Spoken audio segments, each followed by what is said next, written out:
Have you ever wondered why some bosses, despite their high positions, are so threatened by the talents and abilities of their subordinates? It's a perplexing question that can baffle even the most seasoned professionals. Over time, this intriguing anomaly has been observed across various industries and workplaces, making it a universal phenomenon that cries out for understanding and insight.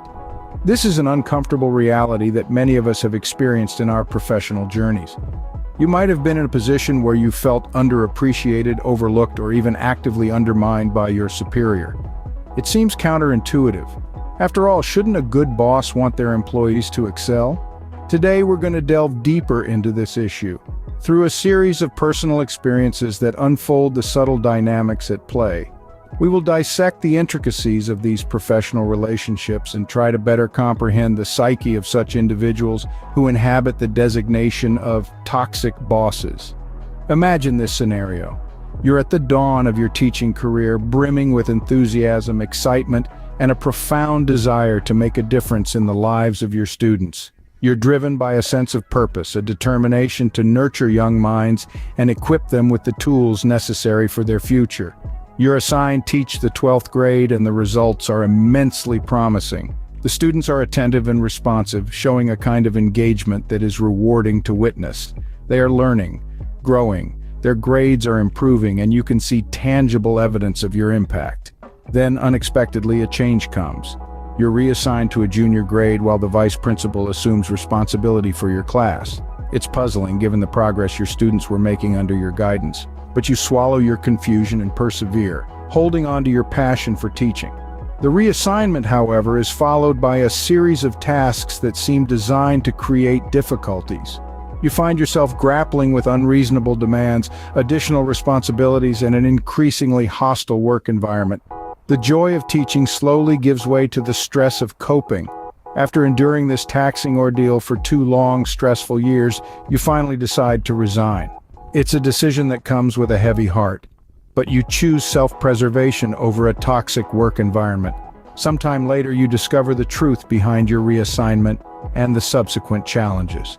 The vice principal, it turns out, was uncomfortable with your success, feeling threatened by your competence and the positive response you were eliciting from the students. Your abilities, instead of being recognized and valued, were perceived as a threat. It was your first encounter with a toxic boss, a bitter professional experience that left a lasting imprint. But it certainly wasn't the last. The journey of navigating through such challenging situations is fraught with hardships, but also ripe with lessons. It's part of the larger narrative of our professional lives and a testament to our resilience. The silver lining? It equips us with the wisdom and courage to face similar situations in the future. So this was the story of your first encounter with a toxic boss, and certainly not the last. Fast forward to a new career in computer programming at a startup. You're thriving, working on various projects, and eventually you're promoted to team lead. But then the startup gets acquired by a bigger corporation and the titles are restructured. Despite your seniority, you're given a junior title, you're overlooked for promotions and even transferred to another city. It's clear that the toxicity persists. So what's the takeaway from these experiences? Firstly, toxic bosses are unfortunately common. They often feel threatened by their subordinates' abilities, leading to strained relationships and a toxic work environment. They are the ones who belittle, claim credit for others' work, and habitually shift blame. But how to deal with them?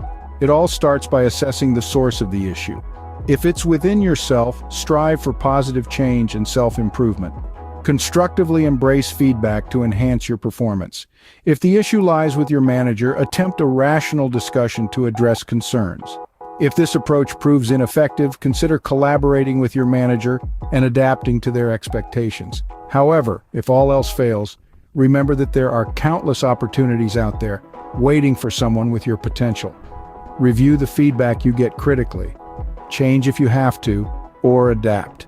Never lose sight of your resilience and determination, and remember, it's not always feasible to challenge the established system.